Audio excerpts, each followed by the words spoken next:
Esse episódio se volta ao norte da África, a territórios conquistados por Alexandre da Macedônia.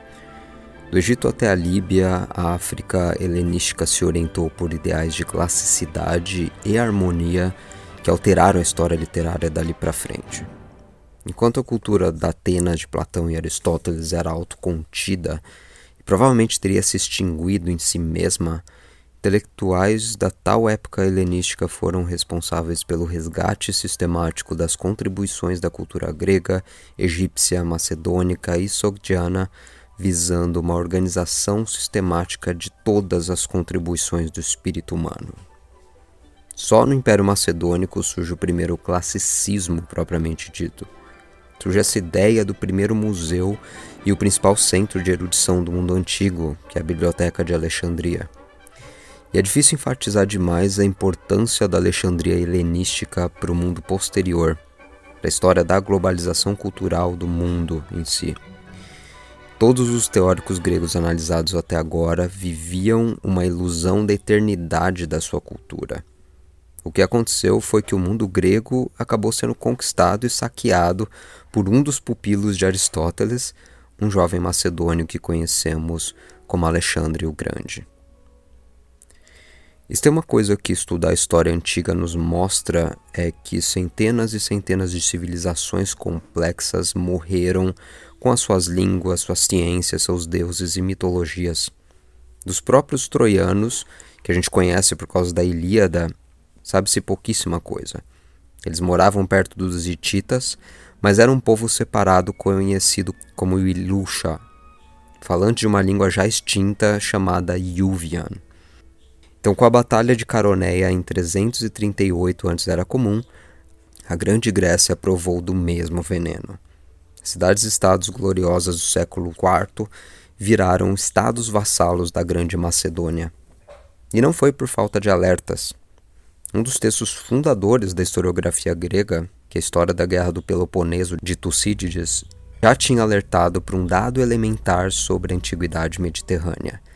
Civilizações agrárias com vasto interior onde é possível aplicar mão de obra para trabalhar na lavoura têm alta taxa de natalidade e coesão social suficiente para sobreviver e resistir a ataques de impérios de fora. Só que civilizações democráticas, pautadas em comércio e produção de bens culturais, como a própria Atenas era, estavam fadadas à destruição, e foi exatamente o que aconteceu. O mundo helenístico é a herança das conquistas feitas pelo mais ambicioso dos conquistadores antes de Júlio César e Napoleão Bonaparte, Alexandre o Grande. Mas ele só viveu 33 anos de idade e mesmo assim foi capaz de expandir seu império por toda a Pérsia, pela Mesopotâmia e a Grécia, chegando até a Índia. Ele era um falante fluente de grego ático, um pupilo devoto de Aristóteles e um apaixonado por tudo que fosse grego. Só que a sua esposa preferida era Roxana, uma sogdiana que falava uma língua iraniana. Alguns de seus filhos foram feitos em mulheres persas que dividiram, assim que Alexandre falece, um território imenso com os generais de seu exército. Se encontra na historiografia material sobre esse período como o período dos reinos dos Diádocos. E a história do período helenístico, assim, é uma história de cosmopolitismo inédito no mundo antigo. Uma história de divisão de um império vasto e praticamente incontrolável por uma só capital. O Líbio Calímaco, que é uma figura central na apresentação de hoje, viveu na fatia seleucida do Império de Alexandre, servindo como uma espécie arcaica de secretário da cultura do então regente Ptolomeu I Sóter. E aqui a gente está no ano 270 antes da Era Comum. Essa seria a última dinastia egípcio-macedônica, que acabaria lá no ano 30 antes da Era Comum, com a egípcia mais famosa da história, Cleópatra VII. Vamos observar um padrão aqui. Desse Ptolomeu I até a Cleópatra VII, temos uma série de governantes versados numa porção de línguas, em diplomacia em diversas culturas, que se apresentavam para os seus súditos como faraós, como descendentes dos deuses egípcios e fiéis aos costumes do Egito milenar, mas que simultaneamente posavam como reis gregos, com sensibilidades políticas gregas perante imigrantes gregos para os seus territórios.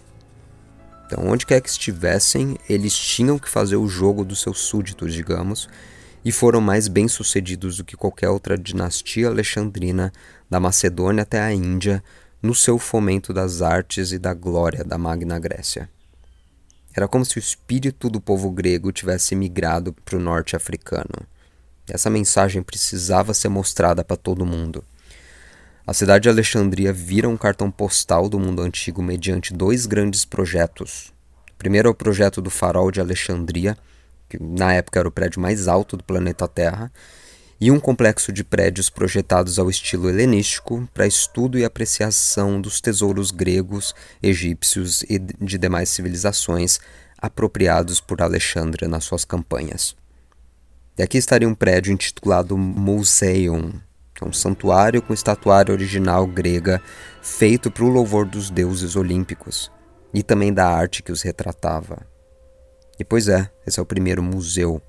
A origem da ideia de conservar obras de arte num só lugar para apreciação dos interessados no legado cultural de um outro povo surge aqui. E saindo do museu, você poderia se enfurnar na Biblioteca de Alexandria, eu cito, que era uma espécie de universidade de pesquisa para eruditos e cientistas selecionados e subsidiados pelo rei. Bibliotecas não foram uma exceção no mundo africano, no leste asiático e no Mediterrâneo. Elas existiam desde a Babilônia Antiga, mas nenhuma se equiparava àquele prédio contendo 200.000 volumes entre papiros e tábuas minuciosamente classificados por conhecedores do estrangeiro pagos pelo rei.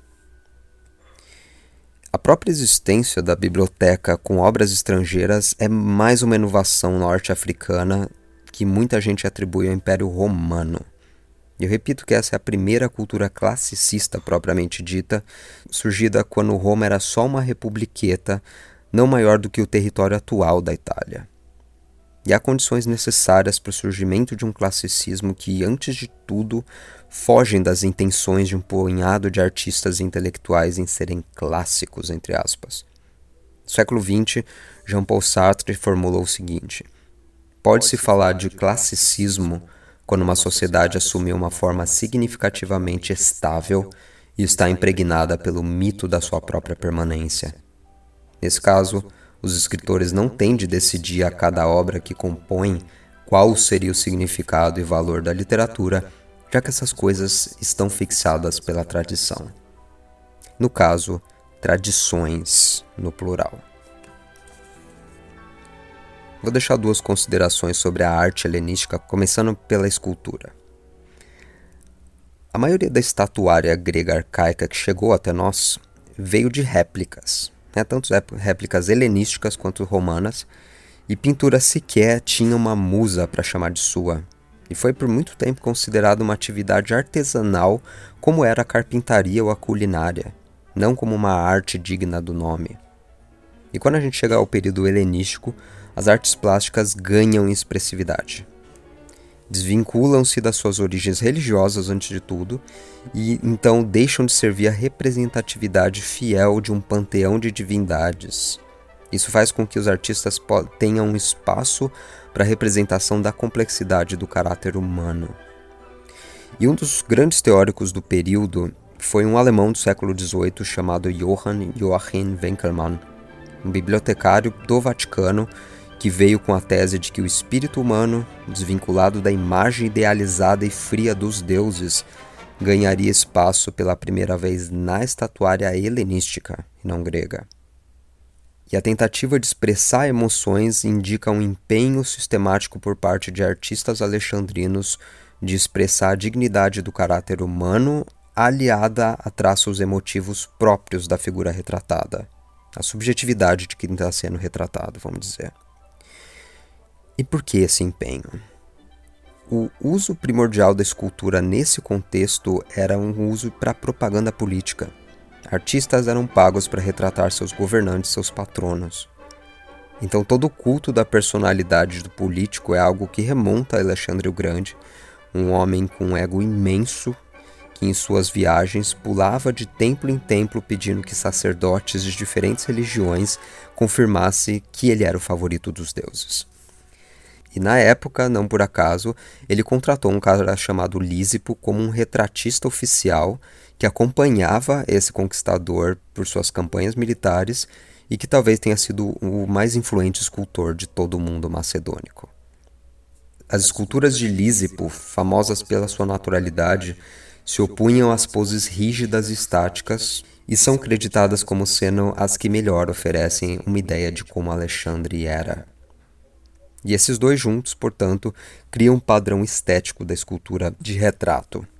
Os Ptolomeus associavam sua imagem individual a Dioniso posteriormente, então ser retratado juntos de simbologia religiosa virou um modo de trazer o poder simbólico do panteão para a instituição do retrato político. E nenhuma obra helenística é mais famosa do que o grupo Laoconte. O Winckelmann identifica nela a essência do diferencial alexandrino para as artes plásticas. Emoções intensas e detalhes intrincados se mesclam ali, dando mostras da forma clássica e objetiva, munida de um novo conteúdo expressivo, munida de individualidade. Trata-se de duas crianças e um homem adulto tentando se desvencilhar de uma serpente gigantesca. Outro fator importante para a fama de Laoconte e a obsessão da estética alemã por ele no século XVIII advém do fato de que ele faz parte do ciclo épico da Guerra de Troia. A história de Laoconte é parte desse grande mito que constitui também a Ilíada e a Odisseia. Então essa é uma história que circulava na antiguidade junto dos textos de Homero e de mais obras sobre episódios da Guerra Troiana, embora ela não seja mencionada por Homero.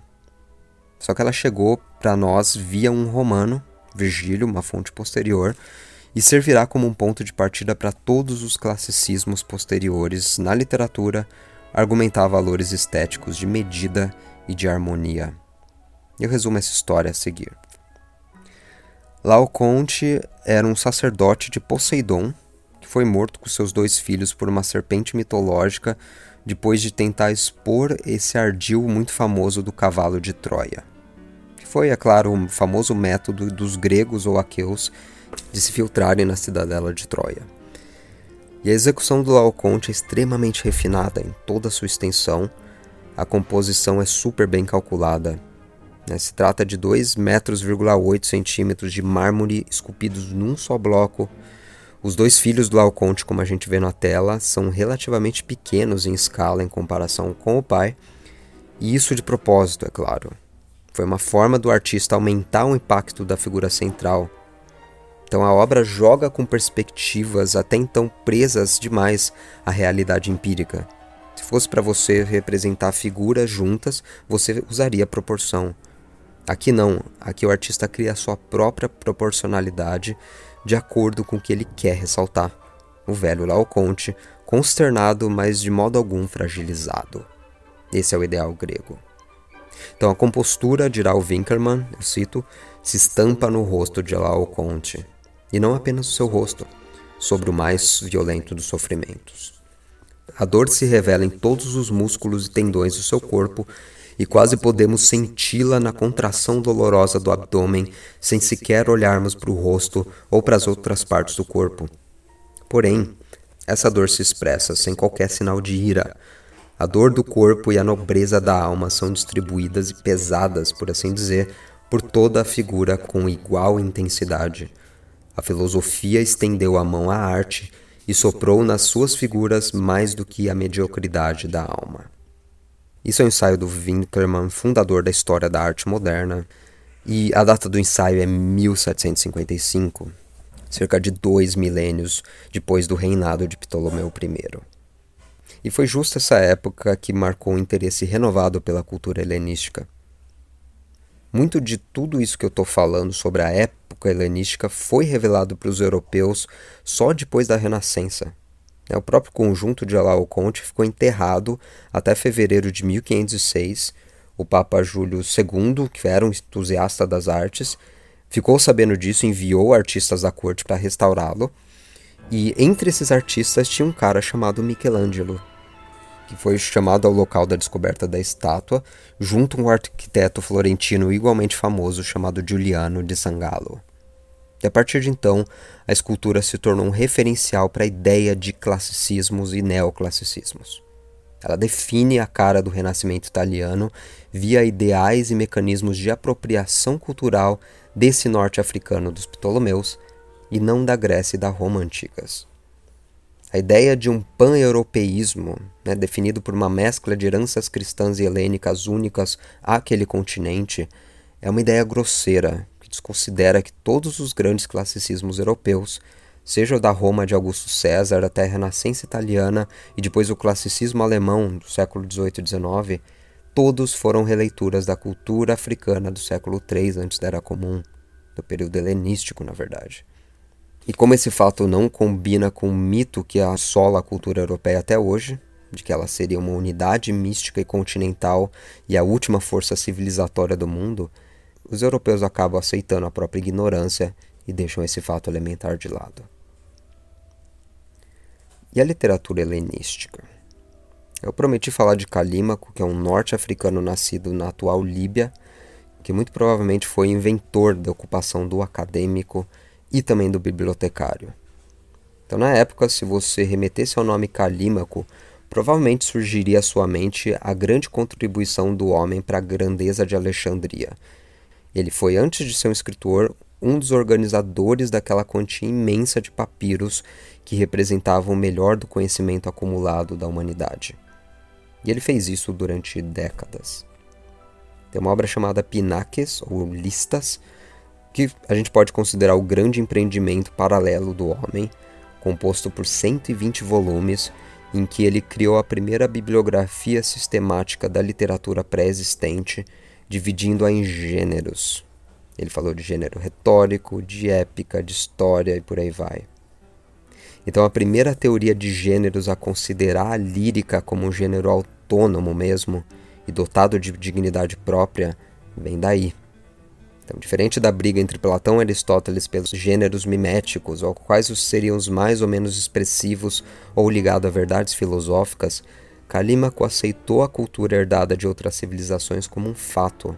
Cabia a ele simplesmente organizá-la, catalogá-la e entendê-la nos seus próprios termos. Assim, mesmo que nenhum de seus próprios poemas tenham chegado até a nós integralmente, ele mereceria um posto de honra na história da erudição grega e transmissão do conhecimento sobre a literatura da antiguidade. Existe um fator extra a ser mencionado que nos liga ao Calímaco enquanto poeta e produtor cultural mesmo. O comentador bizantino chamado Suidas ainda tinha acesso à obra de Calímaco quando escreveu, no século X, e reconheceu o seguinte: ele foi tão diligente que escreveu poemas em todos os metros, além de ter escrito um grande número de obras em prosa. E nessa parcela da sua obra há sim um espaço para juízos pessoais. E Calímaco defende uma estética helenística que supera os erros dos gregos, dizia ele. E de certa forma, voltar aos gregos não era importar cirurgicamente uma cultura de forma artificial para o contexto egípcio do século III, que as instituições dos tempos antigos, particularmente associadas à poesia, continuavam existindo na época de Calímaco. Segundo o comentarista, os exemplos são festivais com competições de poesia, incluindo os festivais dramáticos típicos de Atenas, o simpósio, que é a festa ritual de bebedeiras, os corais em louvor aos deuses, com música e dança. Tudo isso ainda fazia parte de um mundo helenístico. Então há duas dimensões de Calímaco quando o assunto é poesia. E ela reflete uma divisão muito clara entre o uso privado e o uso público da razão. Enquanto bibliotecário, Calímaco aceitava tudo de bom grado, só que enquanto poeta e crítico contemporâneo, ele tinha uma convicção central. Os tempos dos longos poemas homéricos já eram passado. Aquele tipo de poesia extensa deveria então dar lugar a uma poesia mais expressiva do gênio da época, que era o poema curto e altamente refinado.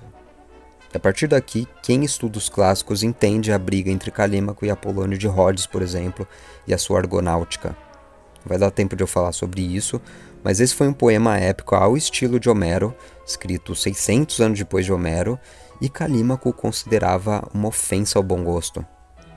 Apolônio, segundo ele, não teria entendido o sentido real do classicismo, que era preservar a cultura do passado para superar os antigos. Classicistas devem escrever obras para ser os próximos clássicos dali a alguns séculos, para serem representantes efetivos de sua própria época e condições de criação poética, e não imitadores servis de um passado distante. Então, resumindo, em comparação à poética ateniense, aqui o camarada que teoriza sobre a literatura é o mesmo que está escrevendo poemas e competindo com outros artistas.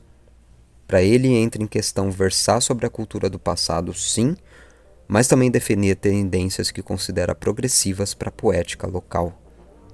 Ele fala como um norte-africano, como um líbio, como um súdito do imperador Ptolomeu do Egito alexandrino. E a gente vai considerar essa a principal tendência dos eruditos da Era de Ouro helenística, digamos.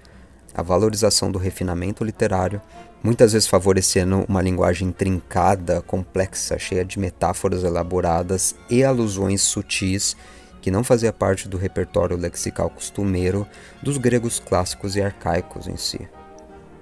E brevidade, com certeza, a brevidade era um valor literário número 1 para Calímaco.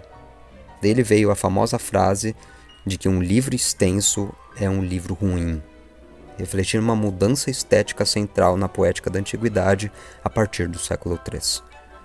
Isso vai ser central para a gente pensar a poesia romana alguns séculos para frente, com Horácio e toda aquela turma. Então, você quer transmitir uma mensagem? Seja sutil, refinado e direto ao ponto. Essa, curiosamente, é uma dica que eu vejo em manuais de escrita criativa publicadas hoje, no século XXI, para poetas atuais. E o ponto de partida desse princípio se encontra nas obras de poetas como Calímaco e Teócrito também, que visavam balancear o controle sobre a linguagem e erudição. Então, comunique muito usando poucas palavras. Essa é mais ou menos a ideia do bom uso da linguagem. Mostrar a erudição, como eu sugeri, era tanto um fator de diferenciação pessoal dos autores, quanto um termômetro do patrocínio das artes helenísticas. Era algo a ser mostrado aos reinos vizinhos para provar que os Ptolomeus eram herdeiros dignos do grande conquistador Alexandre. Então, já que a Macedônia de Filipe e Alexandre foi fundamentalmente um império de conquistadores, que seus intelectuais compartilhassem o mesmo espírito expansivo em relação aos seus pares. E daí surgiu um segundo fator que regeu a literatura helenística e neoclássica posterior, os fatores de alusão e de intertextualidade. A literatura helenística é rica em alusões a obras gregas anteriores, particularmente a Homero, Hesíodo e aos trágicos atenienses. E essa intertextualidade não apenas mostrava que o poeta tinha feito a sua lição de casa, que ele conhecia o seu ofício, mas também mostrava que ele estava criando uma complexa rede de significados para educar seus leitores. Então, ler Calímaco, grande bibliotecário de Alexandria, era também acessar indiretamente o vasto repertório de saberes gregos, egípcios, líbios acumulados naquela biblioteca. A literatura helenística muitas vezes revisitava temas e gêneros clássicos, incluindo poesia épica, tragédia e comédia.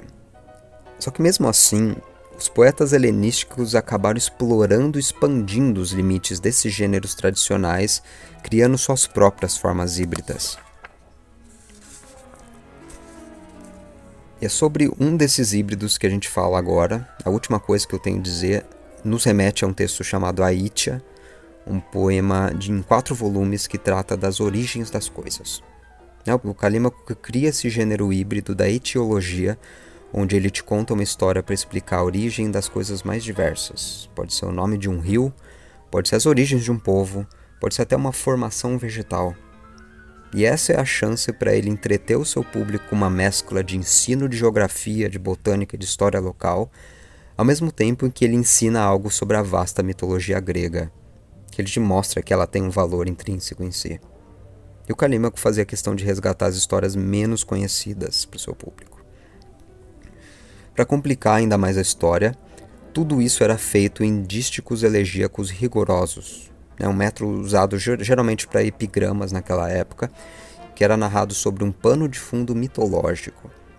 Então, no início desses Aitia, Calímaco descreve um sonho em que ele foi transportado pelas musas para o Monte Helicon, que fica na Beócia grega, e numa variação de uma cena da Teogonia de Hesíodo, esse jovem poeta interroga as deusas sobre as origens dos costumes atuais incomuns, como se ele voasse por toda aquela região, recebendo dessas divindades um conhecimento não humano.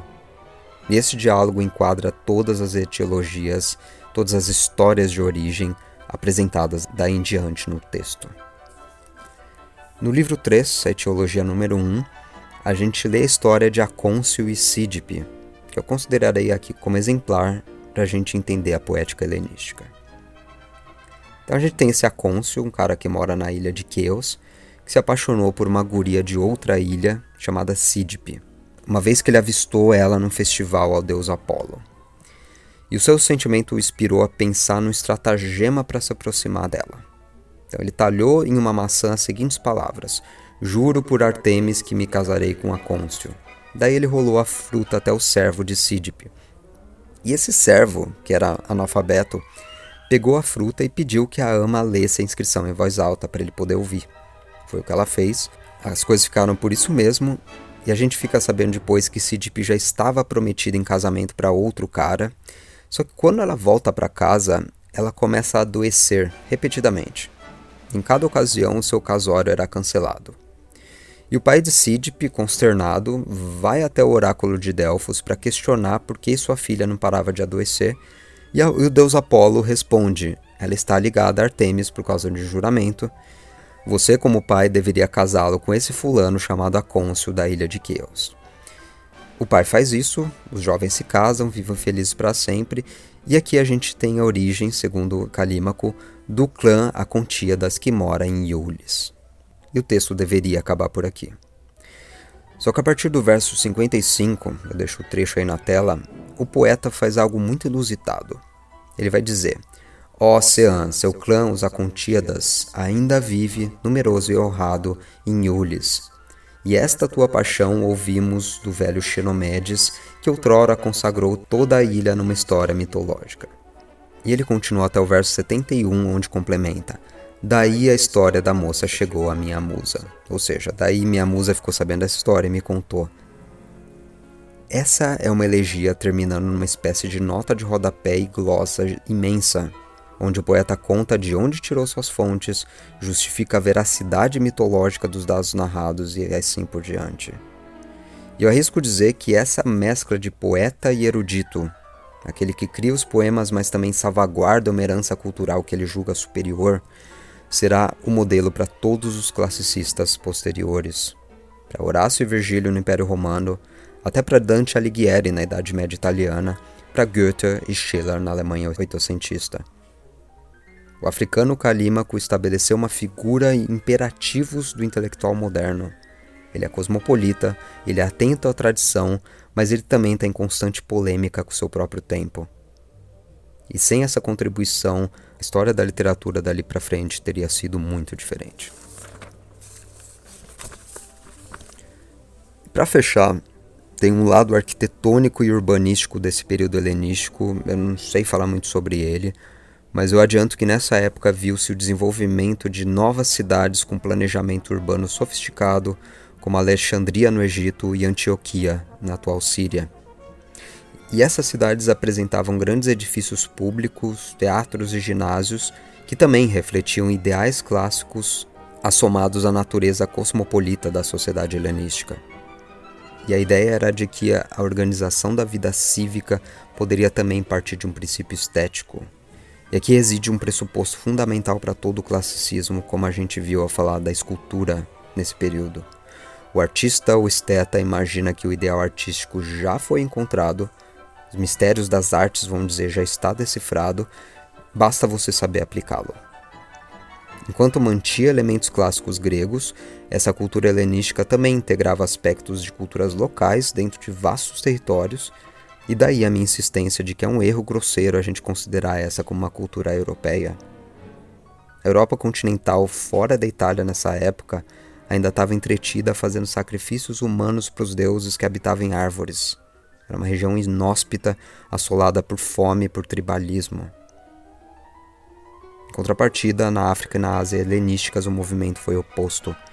No século III antes da Era Comum, surgiu uma nova fase de sincretismo nas artes, na arquitetura e nas práticas religiosas, que muitas vezes combinava elementos de civilizações diversas. E aqui encontramos um ponto cego nos estudos clássicos. Quanto das contribuições sogdianas, bactrianas ou Xiongnu estão por trás da fachada do classicismo grego daquela época? Parte do problema deriva do fato de que muitas civilizações com as quais os macedônios estavam em constante contato acabaram desaparecendo.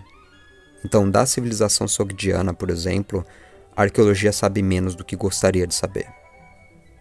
Você precisa estudar línguas iranianas modernas para ter acesso ao arcabouço civilizatório sogdiano, e que estrutura para isso existe nos nossos centros acadêmicos. Assim, quando os referenciais culturais de todo o nosso cosmopolitismo não forem atualizados, se foram cosmopolitas de verdade, vai ser muito difícil apagar o erro que considera a cultura helenística como uma continuação do Volksgeist grego ocidental, que é uma ideia metafísica absurda. Como a gente vai ver, esse foi o erro mais grave, mais persistente em toda a teoria literária acadêmica até virtualmente século XX vir, e refinar um pouquinho a nossa compreensão de cultura e de como operam as trocas culturais. Só que de Winckelmann a Nietzsche, de T.S. Eliot a Erich Auerbach, circula um erro grosseiro de considerar a alta poesia como um bem ocidental e europeu. Ela teria começado com os gregos arcaicos e culminado nos impérios europeus na aurora das guerras mundiais. Pouco ainda foi feito para alterar esse erro, eu arrisco dizer, e na academia brasileira isso sequer é um projeto. O Brasil é profundamente ignorante da Ásia e da África e vai continuar sendo enquanto não houver um nível de iniciativa, e talvez partir dos poetas helenísticos seja uma forma de mudar a trajetória do nosso campo de estudos.